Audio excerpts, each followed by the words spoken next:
صلى الله على محمد صلى الله عليه وسلم صلى الله على محمد صلى الله عليه وسلم صلى الله على محمد صلى الله عليه وسلم بسم اللہ الرحمن الرحیم۔ ایک حدیث آپ کو اور حضور کی نعت صلی اللہ علیہ وسلم، حضور کی نعت کے موضوع پر بھی سنا دیں۔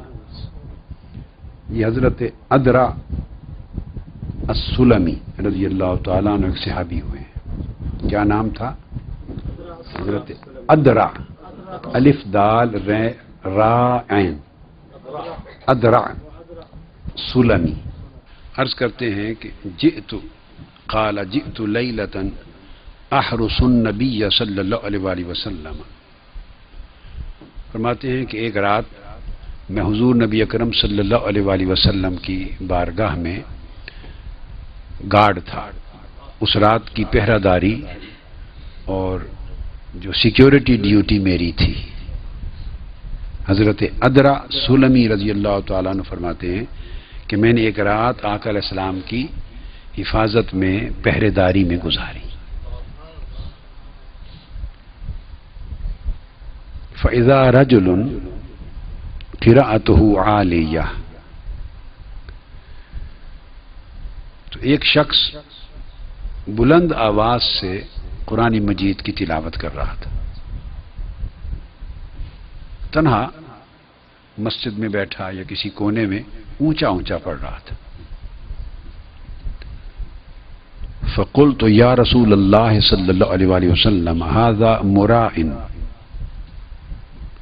وفی روایت قال فقلت یا رسول اللہ صلی اللہ علیہ وآلہ وسلم بأبی انت بأمی امراء هذا، تو میں نے عرض کیا یا رسول اللہ صلی اللہ علیہ وسلم یہ شخص ریاکار معلوم ہوتا ہے، یہ شخص ریاکار معلوم ہوتا ہے، اونچا اونچا پڑھ رہا ہے۔ جو لوگ حلقہ ذکر میں بآواز بلند ذکر کرتے ہیں اور اس پر کچھ لوگ اسے ناپسند کرتے ہیں، تو ان کے جواب کے لیے بھی یہ حدیث بہت بڑی دلیل ہے۔ تو میں نے عرض کیا یا رسول اللہ یہ ریاکار ہے۔ اب دوسری روایت میں آقا علیہ الصلوۃ والسلام سے مروی دوسری روایت میں اس میں یہ آیا ہے کہ ادرع سلمی رضی اللہ تعالیٰ عنہ فرماتے ہیں کہ میں نے عرض کیا یا رسول اللہ میرے ماں باپ آپ پر قربان ہوں، کیا یہ شخص ریاکار نہیں؟ سوال کے انداز میں پوچھیں، کیا یہ شخص ریاکار ہے؟ میرے ماں باپ آپ پر قربان ہوں صلی اللہ علیہ وسلم۔ قال، آقا علیہ السلام نے جواب میں فرمایا معاذ اللہ، ھذا عبد اللہ ذو البجادین، کیا کہہ رہے ہو؟ یہ عبداللہ ذو البجادین ہے۔ ایک اور شخص تھا اس کا نام تھا عبداللہ ذو البجادین۔ میں کیا کس کو کہہ رہے ہو ریاکار؟ یہ آپ کو پتہ نہیں عبداللہ ذو البجادین ہے؟ خاموش ہو گئے۔ اس کے چند روز بعد قال فمات بالمدینہ، چند دن گزرے اس شخص کا انتقال ہو گیا، مدینہ طیبہ میں ہی اس کا انتقال ہو گیا۔ ففرغوا من جہازہ فحملوا نعشہ، تو جب اس کا انتقال ہو گیا تو اس آدمی کا جب جنازہ تیار ہو چکا، اٹھا کے لے جانے کے لیے جنازہ تیار ہوا، تو حضور اس کو اٹھایا، اس کے جنازے کو انہوں نے،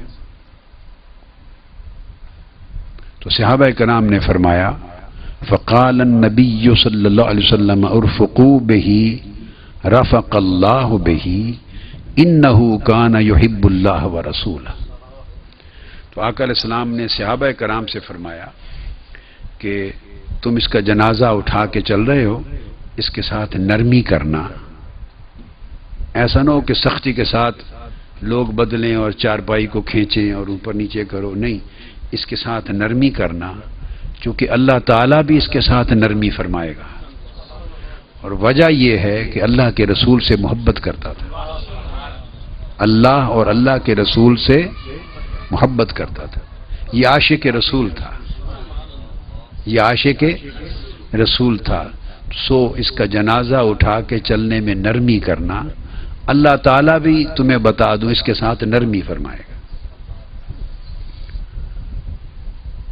اس کے بعد جنازگاہ میں پہنچ گئے، قبرستان میں، وحافر حفرتہ فقال اوسعوا له اوسع اللہ علیہ۔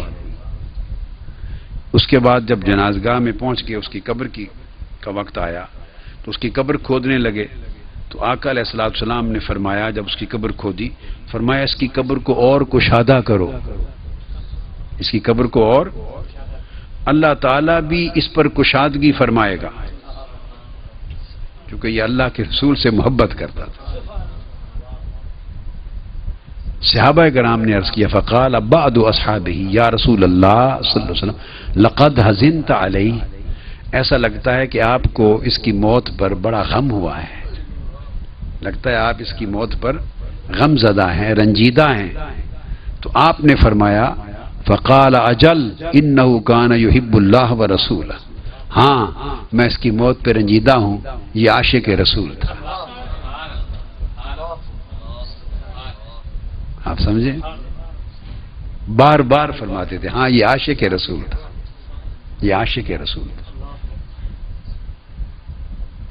اس حدیث کو امام احمد بن حنبل نے روایت کیا ہے مسند میں، اور امام ابن ماجہ نے روایت کیا ہے سنن میں۔ حضرت یعلا بن مرہ رضی اللہ تعالیٰ عنہ روایت کرتے ہیں، اور اس کو بھی امام ابن ابی شیبہ اور امام ابن ماجہ نے روایت کی۔ فرماتے ہیں کہ قال كنت مع النبی صلی اللہ علیہ وآلہ وسلم فی سفر، میں آقا علیہ الصلوۃ والسلام کے ساتھ ایک سفر میں تھا، تو دوران سفر آقا علیہ الصلوۃ والسلام نے حاجت کے لیے جانے کا ارادہ ظاہر فرمایا، تو کوئی باپردہ جگہ وہاں نہیں تھی، آپ کو ضرورت محسوس ہوئی تو آپ نے ارادہ ظاہر فرمایا، اور کوئی جگہ وہاں باپردہ بیٹھنے کی نہیں تھی۔ تو حضرت یعلا بن مرہ رضی اللہ تعالیٰ عنہ فرماتے ہیں کہ آقا علیہ السلام نے مجھ سے فرمایا، ائت تلک العشاءتین، قال وکیع یعنی النخل الصغار، فقل لهما ان رسول اللہ صلی اللہ علیہ وسلم یأمرکما ان تجتمعا۔ ارد گرد دیکھا کوئی باپردہ جگہ بیٹھنے کی نہیں تھی، فرمایا کہ یعلا ان کے پاس جاؤ اور کہو کہ رسول اللہ صلی اللہ علیہ وسلم تمہیں حکم دیتے ہیں، رسول اللہ صلی اللہ علیہ وسلم تم دونوں کو حکم دیتے ہیں کہ تم دونوں آپس میں مل کر پردہ بناؤ، ان تجتمعا، رسول اللہ صلی اللہ علیہ وسلم نے حکم فرمایا ہے کہ تم جا کر اس کو بتاؤ کہ رسول اللہ صلی اللہ علیہ وسلم حکم دیتے ہیں کہ تم آپس میں مل جاؤ۔ فاجتمعتا فاستتر بہما فقضا حاجتہ، میں نے جا کے ان کو کہا کہ رسول اللہ صلی اللہ علیہ وآلہ وسلم تمہیں حکم دیتے ہیں مل جاؤ۔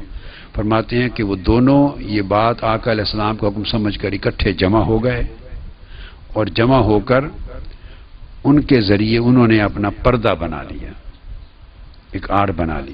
تو آقا علیہ السلام نے ان کے پردے میں پھر جا کے اپنی ضرورت کو پورا فرمایا، اور جب واپس آقا علیہ السلام تشریف لے آئے تو پھر مجھ سے فرمایا، ائتہما فقل لہما لترجع کل واحدۃ منہما الی مکانہا، جا کے ان کو دوبارہ کہو کہ اب رسول اللہ صلی اللہ علیہ وسلم تمہیں فرماتے ہیں کہ واپس پلٹ کر اپنی اپنی جگہ پہ چلے جاؤ۔